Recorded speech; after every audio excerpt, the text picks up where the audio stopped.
I don't think most people were aware of the problems in regards to the food system, in regards to pesticides, and in regards to like how people learn nutrition in medical school.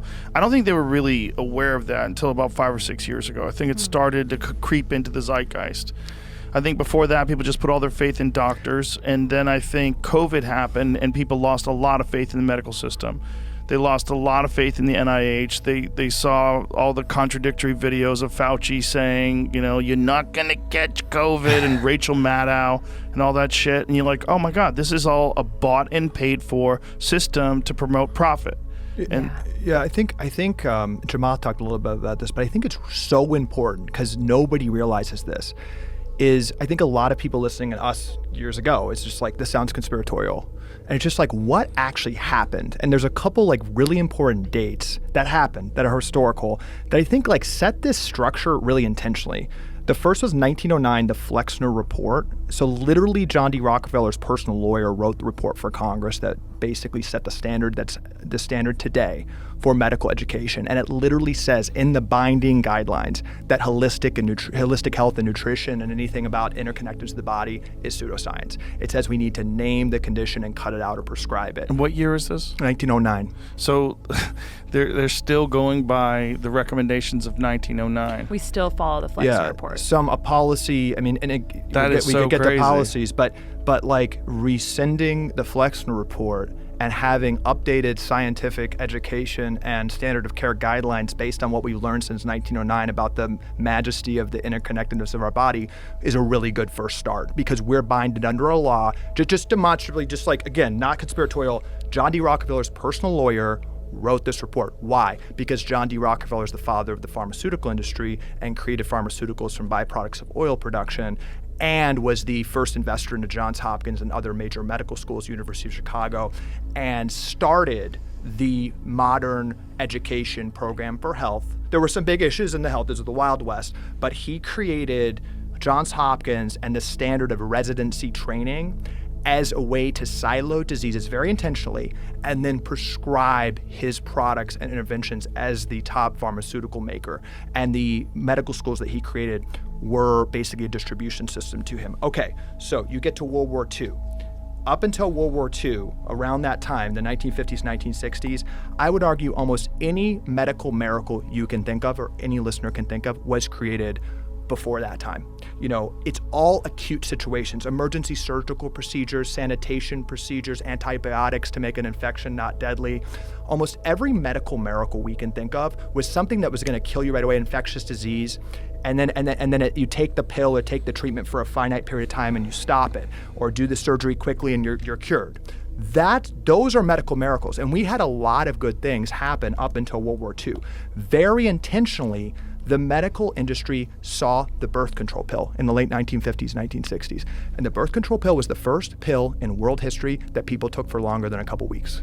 It was the first pill ever that is like, oh, interesting. You can actually convince someone to take a pill for years, for almost most of their life, recurring revenue. And there was a huge emphasis of the medical industry to take the trust engendered up until 1960. RFK talks about this.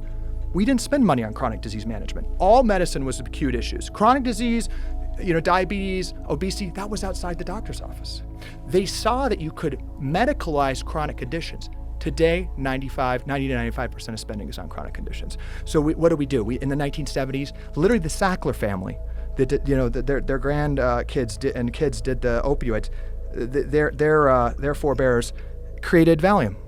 And 30% of women in the United States in the 1970s were on Valium. Time Magazine, Valium Nation, Mommy's Little Helper. Yeah. So we started creating all these psychiatric conditions. We started medicalizing heart disease. We started medicalizing all these type 2 diabetes, started creating academic research totally funded by the pharmaceutical industry, saying that type 2 diabetes isn't reversible, that it's basically genetic, heart disease, all these things, and started pilling them.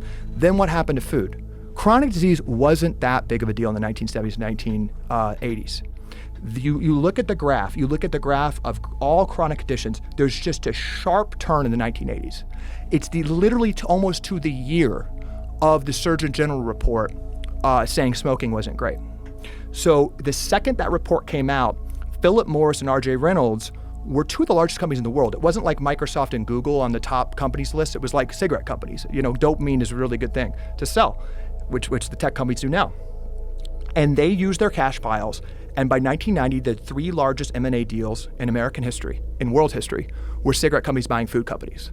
So you had Nabisco bought by R.J. Reynolds, you had Kraft and U.S. Food and you see those graphs of all the food companies owned by like a couple companies. That was the cigarette companies. And they did two things very, very intentionally.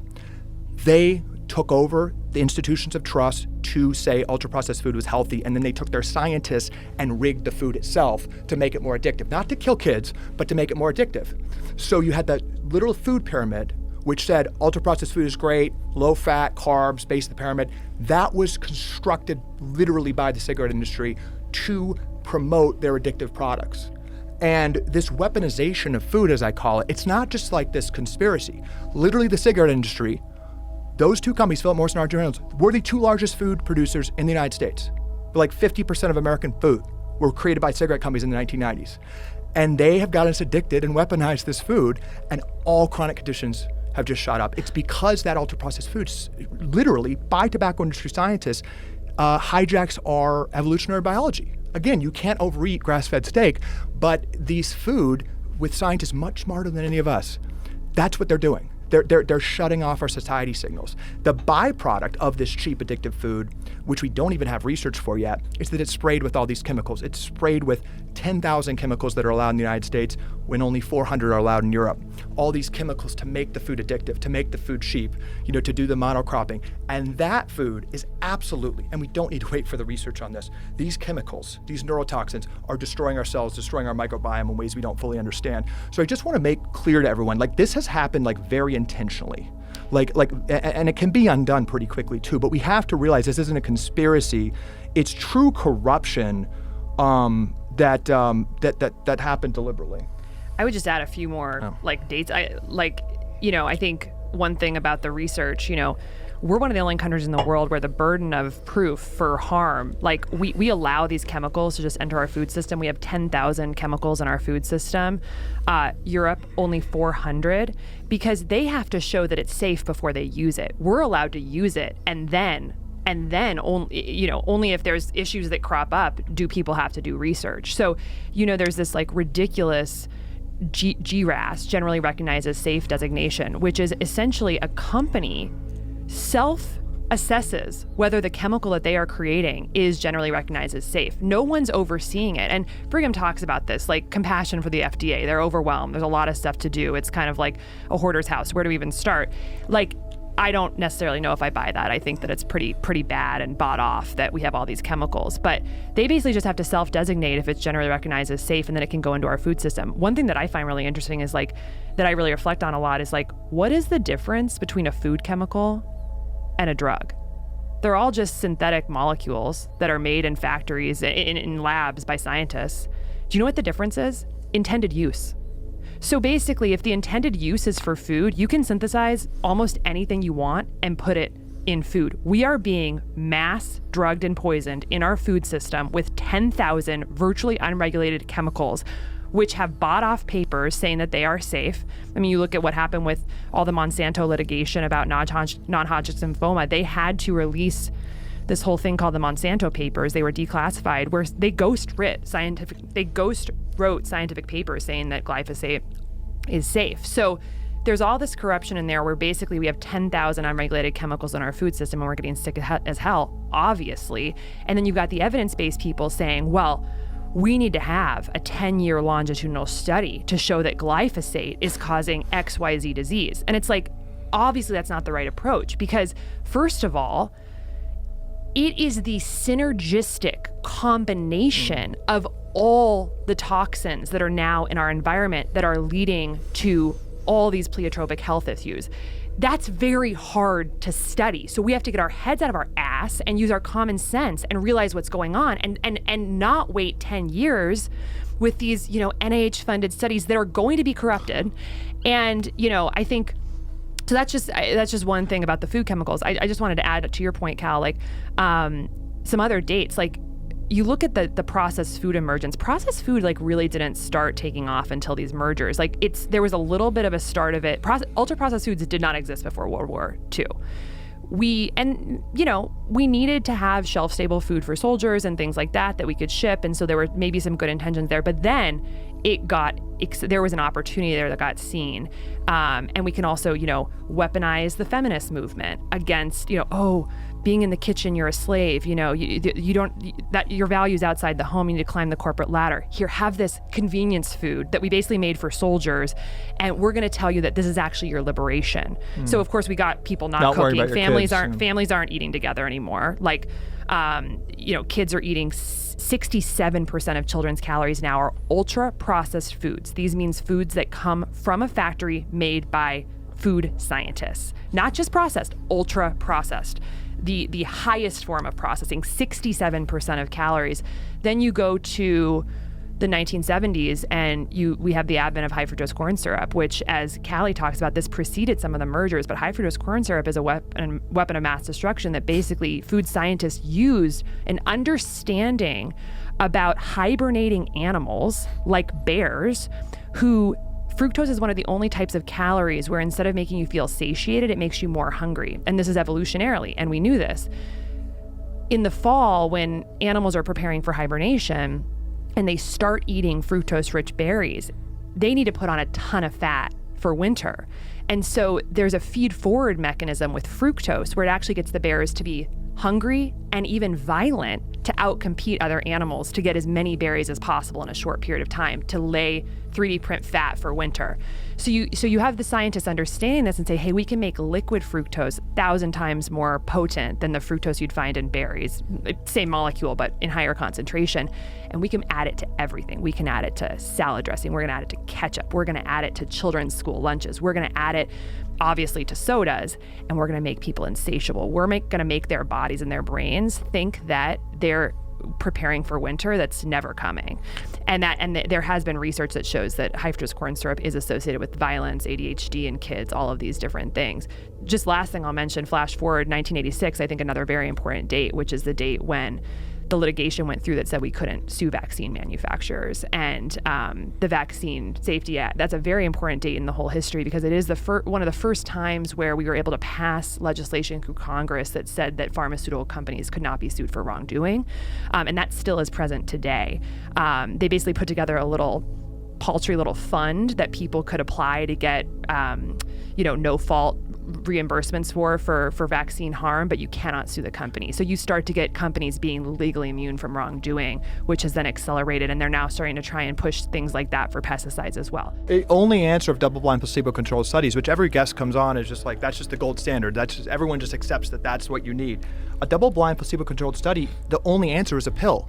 Like, essentially, you can't test psychedelics on that way. You can't test food. You can't test exercise. You can't blind those things. So anything that actually recognizes the unison and the interconnectivity of why we're getting sick can't be studied through a double-blind placebo-controlled study. You actually have the FDA that's basically created. You saw this with the recent MDMA decision.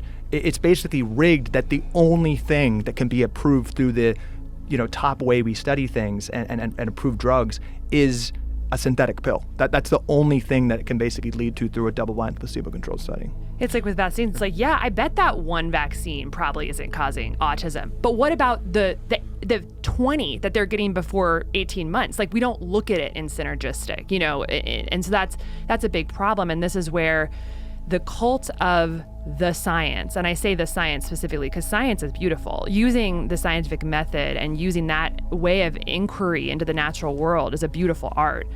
But weaponizing papers that are often bought for or corrupted, and the leaders of some of our key medical journals have actually even said that 50% of scientific research that published ends up being wrong. So it's bought for, corrupted, or wrong. We rely on this, and one interesting trend that we're seeing in our world is that if we do choose to put dots together or use our intuition, our God-given intuition, anything other than this particular way of examining things, you are dangerous. You are dangerous. And I think that that's something we need to really question. I think especially as a woman, like, and I'm thinking about having kids soon, I'm like thinking about like, wow, like I have the ability in my body to like build a human, 3D print a human, pull in a soul to that human. I don't need a peer-reviewed study or a textbook to tell me how to do that. Our body and our intuition and our minds and the subtle things happening inside us are important. They are incredible. We have now been told that like you can't trust it and you are dangerous if you do that. And I think that's one of the reasons why I think parents are very frustrated right now, is because parenting, I'm not a parent yet, but you know, Callie is, but like, you know, when we're being told now that parents are the enemy for using their own judgment about their families and kids, like I think that's probably, it's deeply frustrating to people. And that's basically what we're being asked to do.